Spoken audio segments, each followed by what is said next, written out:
कांग्रेस के हमारे नए नए अध्यक्ष जो हैं वो भाई राजेश जी, हमारा अजीज कृष्ण जो अभी आपके सामने बोल के गया था, और एससी सेल के मांडिया जी और अनिल जी और सुरेंद्र पार्षद व सभी सम्मानित साथी, बबलू है, अन्य साथियों जिसका नाम रह गया उसकी क्षमा चाहते हुए, सम्मानित सदन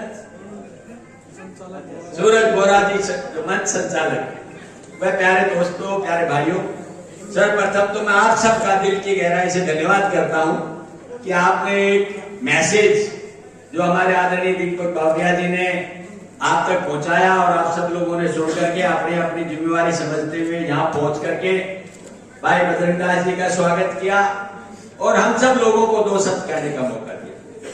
देखिए, एक बात आप अच्छी तरह से जानते हैं, आज हिंदुस्तान की राजनीतिक परिस्थितियां क्या है वो किसी से छुपी हुई नहीं।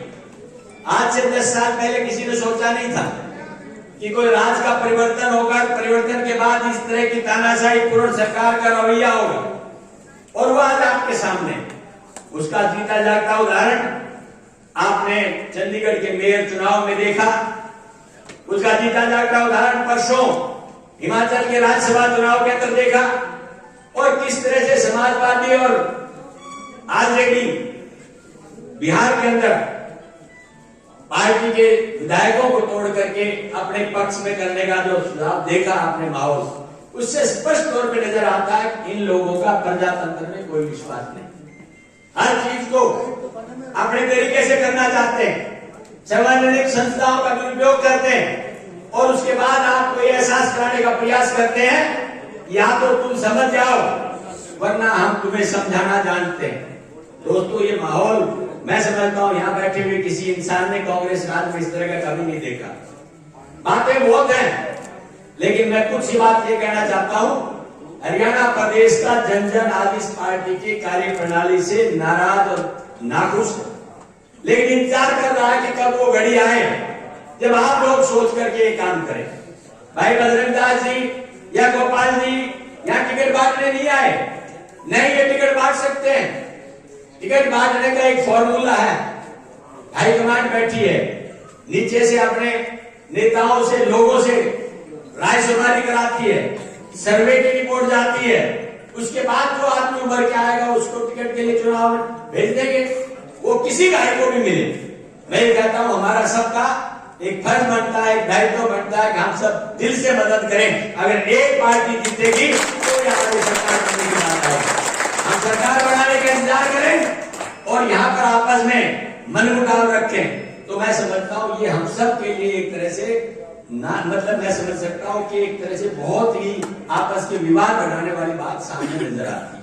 आप सब लोगों ने सभी वक्ताओं को सुना, सबकी मंशा एक थी, भाई पार्टी में एकता है तो सब कुछ है, और एकता नहीं तो कुछ भी नहीं। भारतीय जनता पार्टी आज एकता के नाम पर खारी है। वो कहते हैं कि हमारे ऊपर से जो आदेश हो गया उसी आदेश को या नीचे मानेंगे, परकोलेट करके चला जाएगा तो जाके बात बढ़ती है। और यही हाल आज से 15 साल पहले कांग्रेस का भी रहता था। ये अब आकर के कुछ तरह की, क्योंकि सत्ता में नहीं रहे तो कुछ विचारों में भिन्नता आई। मैं समझता हूं वैसे प्रजातंत्र का एक अच्छा प्रारूप होता है जहां विचारों में भिन्नता रहे लेकिन दिल में मतभेद ना रहे। तो हमारे यहाँ पर भी जो हमारे राष्ट्रीय नेता है राहुल गांधी जी, उस आदमी की तरफ देखिए आप, जिस व्यक्ति ने सब कुछ त्याग करके, वो भी चाहता तो चैन मन की जिंदगी बिता सकता था। उसको क्या जरूरत पड़ी थी सड़कों के ऊपर धक्के खाने की? उसको क्या जरूरत पड़ी थी कि भूखा प्यासा रह करके गरीब और अमीर के बीच की बातें जो बढ़ती जा रही है उनको बताने की? आज इस देश में क्या हो रहा है ये आपको और हमको सबको सोचना है। हर आदमी जब तुमसे बात की जाती है तो कहता है बहुत गलत हो रहा है। भाई सब गलत हो रहा है तो ठीक कब होगा? ठीक तब होगा जब हमारी आपकी सोच ठीक होगी। और मुझे पूरा भरोसा है कि महेंद्रगढ़ के लोग बहुत अच्छी तरह से जानते हैं, आपके पूर्वजों के इतिहास की तरफ नजर उठा के देखें, ये नसीबपुर का मैदान और वो वीर बहादुर जो देश की जंग आजादी के लिए लड़े, खून से सना हुआ पहाड़ और पर्वत, वो परबिल्ली चट्टाने 1962 की आज भी हमको याद दिलाती है कि इस देश के हर जवान के अंदर एक जज्बा है अपने देश और प्रदेश के लिए मरने और मिटने का। हमारा खून गर्म है, हमारा खून ठंडा नहीं हुआ। फिर जरूरत पड़ेगी तो हम ये लड़ाई लड़ेंगे, और लड़ाई को लड़ करके फिर वापस कांग्रेस की स्थापित करेंगे। लेकिन ये एक व्यक्ति का यही बैठे नेता है, इनके बस की बात नहीं है, ये इस महान जनता के बस की बात है। ये प्रजातंत्र में सबसे बड़ी अदालत जनता की है। इस अदालत ने जिस दिन फैसला ले लिया, कौन जानता था इंदिरा जी को राजनारायण जी पुरस्कृत कर देंगे? कौन जानता था राव वीरेंद्र सिंह जी को भाई मनोहर लाल जी पुरस्कृत कर देंगे? और कौन जानता था कि भाई दीपेंद्र जी और हुड्डा साहब को हरियाणा के अंदर कोई आदमी पुरस्कृत कर सकता है? ये सब बातें जनता मुहिम के साथ थी। इस जनता ने फैसला लिया, आज उसको पछतावा हो रहा है कि हमने जो कुछ किया वो गलत किया। क्योंकि पता तब लगता है जब बीत जाता है, पता तब लगता है जब सामने कोई बात आती है।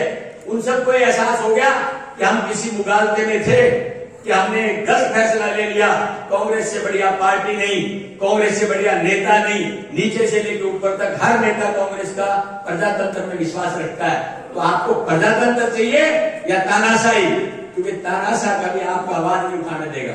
और मैं गारंटी से कह सकता हूं कि दिल पे हाथ रख के पूछे, भारतीय जनता पार्टी के भी कुछ भाई ये कहने के लिए तैयार है कि कुछ बातें हमारे समझ में नहीं आ रही, क्योंकि ज्यादा तो कुछ कह नहीं सकते, लेकिन कांग्रेस ये बात दिल से बता सकते हैं। उन्होंने देश की जंगे आजादी से लेके आज तक की एक तरफ घटना के लिए लड़ाई लड़ी है। क्या कोई पार्टी ऐसी है जहाँ दो प्रधानमंत्रियों ने अपनी शहादत दी हो? क्या कोई पार्टी ऐसी है जब प्रधानमंत्री का पद मिलता और वो यूं कहे कि मुझे नहीं चाहिए, बहुत बड़े अर्थशास्त्री दुनिया के हैं श्री मनमोहन सिंह जी, उनको दे दीजिए। और आज हम जिस 5 ट्रिलियन की राजनीति माननीय प्रधानमंत्री जी कर रहे हैं, उसका सबसे बड़ा अगर घोतक कोई है तो मनमोहन सिंह है, जिसने हमारी राजनीतिक बात की शुरुआत। आज जिस आईटी की बात करते हैं, जिसके पीछे कहा जाता है कि हम दुनिया के अंदर आज अमेरिका से भी आगे पहुंच रहे हैं, उसका कोई घोतक है तो स्वर्गीय राजीव गांधी है, जिन्होंने आईटी के अंदर क्रांति दी।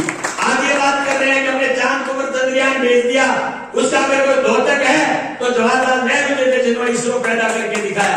आज ये बात कहते हैं कि एटम पावर हम है, न्यूक्लियर ब्लास्ट हमने किया। याद करो 1974 का समय, जब इंदिरा जी देश की प्रधानमंत्री थी और उन्होंने सबसे पहले न्यूक्लियर ब्लास्ट करके दुनिया की ताकतों को दिखा दिया था कि देश के हुक्मरानों, हिंदुस्तान तुमसे किसी पीछे नहीं है।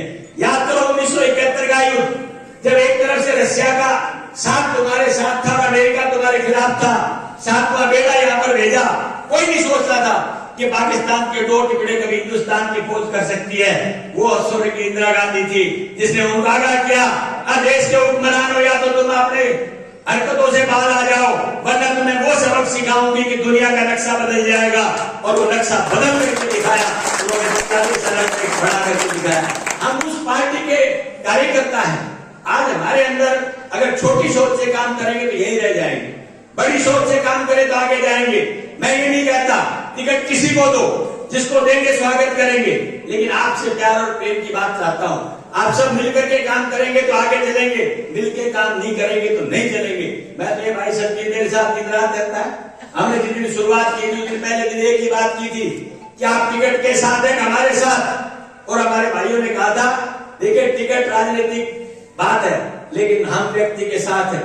और उन लोगों ने मदद की और मान सम्मान देकर के आपके सामने बोलने लायक किया।